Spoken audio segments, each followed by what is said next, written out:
Growing up with my stepdad. This video does sound like it's gonna be a more deeper subject. I did end up hitting up the original creator, Jahan Draws, and he gave me the permission to react to the video. So yeah, shout out to him. Without further ado, let's get started. I know I tell a lot of funny stories on this channel, but this is not one of them. Right. I'm going to tell you about what I went through growing up with my stepdad. I'm just gonna warn you now, this is gonna be a very painful video, but if you do choose to stay, when I tell this story, I want you to know the purpose of this video. Okay. I don't want to blame him. I don't want you to feel bad for me. I just want to say how I feel. Because for the longest time, I never told anybody. So if there's just one person who feels seen when they watch this, then this video has fulfilled its purpose. I'm very sure he's already achieved that goal of helping people out there because this video has reached 600,000 different eyes, and there's a lot of people out there who have experience with step parents. I've had a step parent before, and yeah. When I was 6 years old, my mom brought over a friend. He was nice. I remember he bought me my first gaming system and he would teach me how to play games. Okay. I liked him. But over time, he started staying over longer and longer, and eventually he moved in. And he would hear from my mom that I would misbehave in school. And my mom was tired of disciplining me, so he started beating me. This is already really tricky with like, I feel like being a stepdad and punishing a child that's not yours, because knowing me, like, you kind of feel like, oh, you're not my dad or you're not my mom. So as a stepdad, you can't like overstep. And naturally, it's gonna take time for that stepchild to start to listen to you or treat you as their rightful parent, especially if their parent is still in their life. Biological mom or biological dad is still in the life. It's kind of like, who are you telling me what to do? You're not my dad, you know? And that's just the context of punishment in general, like taking away a device or whatever. Like he's talking about beatings, I'm pretty sure. Something way worse. I don't remember much when it started. To be honest, I don't even remember the pain. There were other things he did that hurt me more. I was about 8 years old and I was already afraid of him by this point, but Damn. He came to my room and asked me if I wanted to check out the PS3 he just bought. So we went into the living room and I sat across from him and we looked at the shop together. I was surprised because he was being so nice to me. I wanted to say something, so as we looked at the shop together, I stuttered and said, do they have any racing games? And he just looks at me like I asked him the dumbest question ever. The hell? He said, "You think I'm buying games for you? Go to your room." Bro, what? What? I mean, bro, you asked to show the game system off. What? It's definitely relatable in the sense of, not from a step parent, but I've definitely been in that position of just being afraid of my parents, because one thing that like parents don't understand is if you are like consistently like physically punishing your child a lot to the point where it's not just a simple spanking on the butt, like a lot of us can relate to getting cords, cables, switches, shoes, and that's not even a joke, right? Like there are certain times where I remember very serious punishments that I was faced with, and if I were to bring that up to my parents now, bro, there's no way they're gonna remember it because they're not the ones who felt the pain, they're the one who inflicted it, so they're gonna forget, but I'm always gonna remember those moments. And so I went back to my room and I just laid there thinking I just wanted to talk to him and I messed it all up. I just wanted to be his friend. I cried myself to sleep that day. Yeah.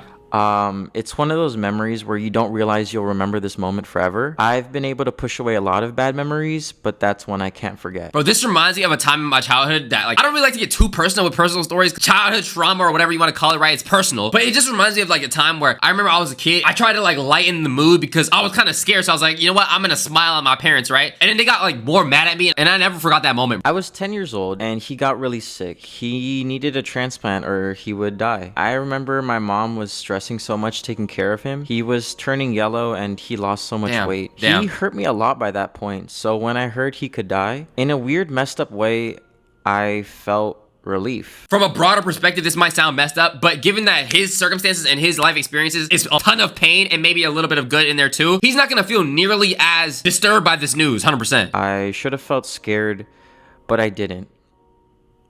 No, I get it, I get it. As I got older, it got worse. I was 13 years old. His temper was worse than before. I was maturing and I would start talking back and disagreeing with my mom. And he would start beating me because of it. Damn. Anytime I would disrespect him or open my mouth when I shouldn't, he would get the belt. One time he was hitting me so hard, it broke. And I stared him in the eye, feeling strong for a second. He smiled at me and went to grab another belt. Damn. That one. Bro, have y'all ever been in the position where you got belted, but like you had to be the one to pick out the belt? At some point, it's not just punishment, bro. Like, as a grown adult, I feel like, how do you not realize that this is genuinely like insane work? Making the kid go out and pick the thing, then you get hit with the thing, you get hit multiple times, you get hit by multiple different people for something as simple as talking back or something as simple as like not doing the dishes, bro. Like, are we dead ass? Didn't break. I would cry now from the anger I would feel after he beat me. The pain hurt, but not as much as the humiliation I felt from being hit over and over again. Damn. I would just lay there after he was done and out of breath. I was left with nothing but shame. One time he was so angry at me, and I don't even remember what I did, but he pushed me to the ground and he screamed in my face, Oh my, wow. I Oh don't my even know why God. he called me that. And I asked him while I was crying on the ground, why did you call me that? I'm not even black. And he hesitated and said, no, that's not what I meant. So what Huh? did you mean? And he couldn't answer. But I understood. How are you that racist? You don't even call him the right slur, bro. He hated me so much that the only word in the English language that could paint the way he felt about me was that word. My mom And at this point, he's 13 years old. Like, what do you have against a kid that much, bro? I don't get it at all. watched the whole thing happen from the doorway. And you know what's the strangest part? I don't even remember what we were fighting about. I only remember what he called me. What did I do to deserve getting Nothing. And probably, honestly, the issue was very insignificant in hindsight. If you did remember, it probably was something as simple as disrespected somebody by talking back, which 90% of the time, bro, parents will say, oh, you're talking back, that's disrespectful. And really, you're just looking for reasoning or an explanation for why you're being punished for the things that you did. It doesn't make any sense. called that? I mean, I must have done something horrible, right? That's the only reason he would say that. I went to school that week, and one of the essays was about overcoming a challenge in your life. So I wrote this story about how he called me that. And my Damn. principal called me into the office that day and asked me if I was okay.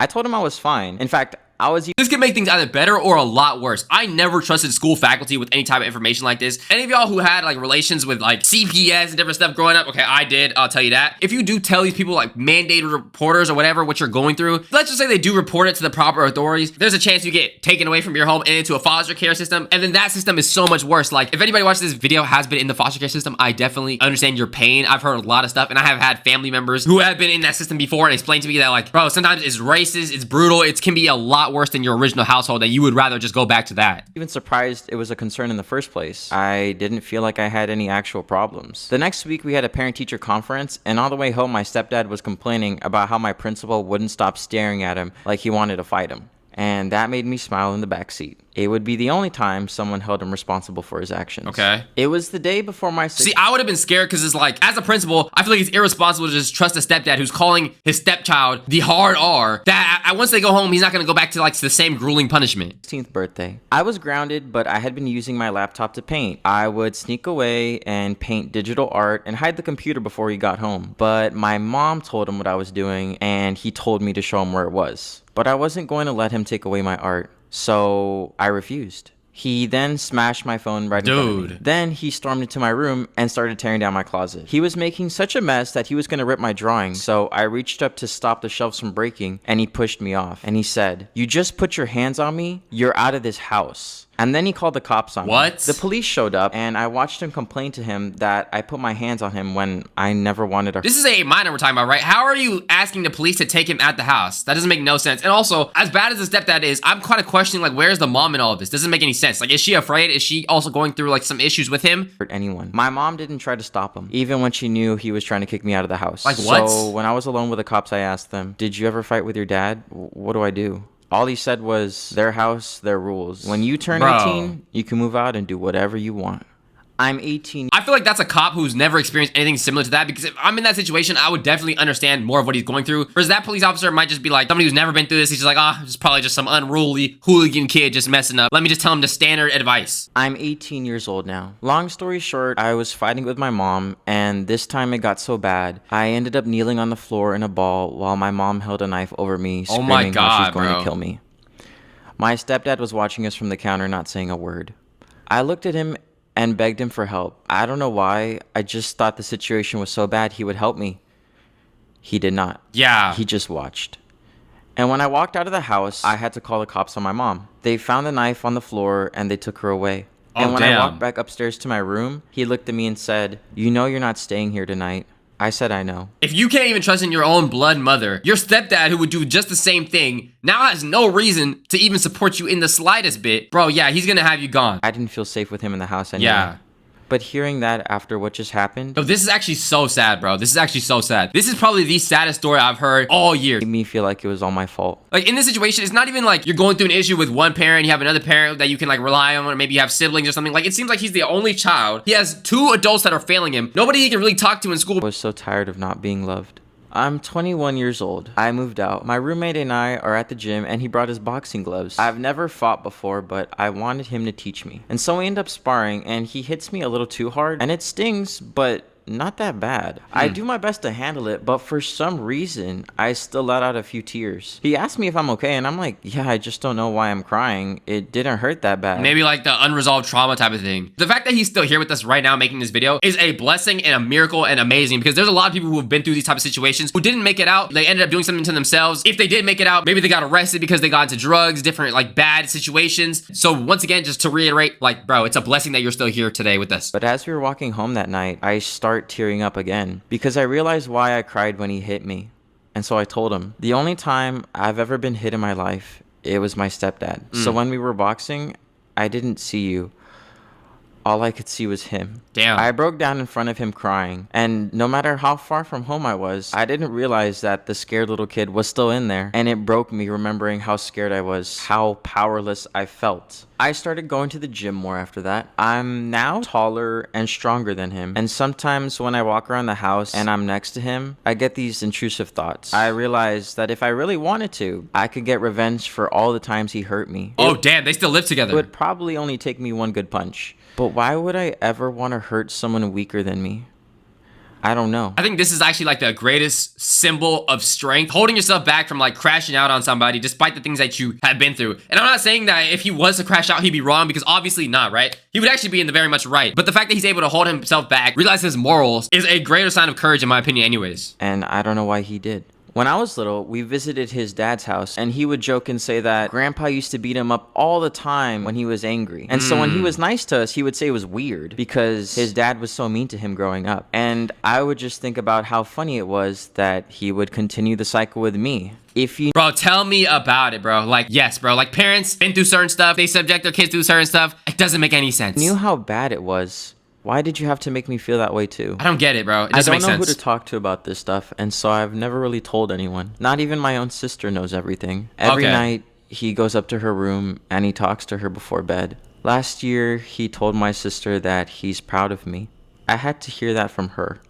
The man who beat me is afraid to tell me he's proud of me. I'm so confused. Maybe it's because he grew up with that tough love, whatever, but at some point, you're a grown man. The stuff that you were put through as a kid, you're supposed to develop and get ahead of it, go to therapy, things like that, and better yourself in order to become a suitable parent, bro. Like, for the people who are like, oh, this guy was a victim, so therefore when he does the thing, it cancels out. No, not in the slightest bit. The way he grew up might be reasoning why he's doing what he's doing, but it's not justification for it at all. Growing up, I would hear my stepdad call me worthless and say it's all my fault. And it just hurt to hear that,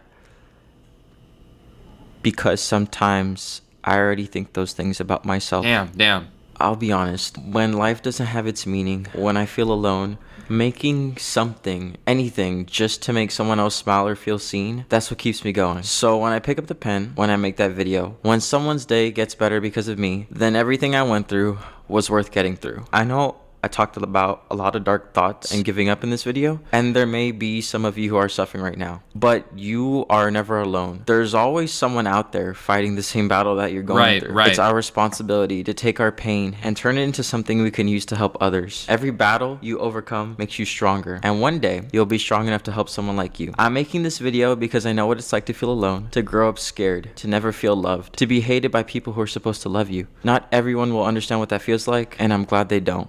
But for those of you who do, I made this video for you. Holy shit, man. Like, I gotta give you some, like, aftercare. Wow. That was quite a ride. I feel like that was such an emotional video. Yeah. But the truth is, I've always wanted to make this video. Watching YouTube growing up, it helped distract me from all my problems in my house. It gave me a taste of the world outside all the abuse, right? So this is why being a YouTuber was my biggest dream. I just wanted to inspire people like I was growing up. You've already accomplished this goal just because, again, of the way that this video is making waves. Other videos that you have over 100,000 people subscribed to you, millions of people who have watched your content, bro. Like, and you're definitely inspiring a lot of people, me included. And do I use humor to cope? Hell yeah, man. I mean, you gotta. What else can you do? True. Honestly, I mean, therapy, yeah. Obviously, therapy is expensive. It's not a viable option for literally everybody because a lot of people out here watching these videos are young, right? You can't afford it. And then there's a lot of people who have like a stigma against therapy, like, oh, if you go to therapy, you're mentally weak. I feel like therapy always helps you no matter what. Even if you are functioning at an optimal level or whatever and you have no trauma, it can only make things better. So if you're already doing great, it makes you greater. And if you're doing bad, it can make you good. Does that make sense? Therapy is never a bad thing. It's never weak. It's never lame. Nothing. It's always worth it, bro. I want you guys to know I'm good. Like, actually. It kind of sucks that my life was like that growing up. But deep down, I knew I was better. I was going to be great someday. And thanks to you guys, I have the chance to do that. Without you, I wouldn't be able to accomplish my dreams. I'm so glad that you guys are here. Also, I did mention my mom a little bit. I will talk about her at some point, but that's another video. Anyway, I hope you guys have a good day.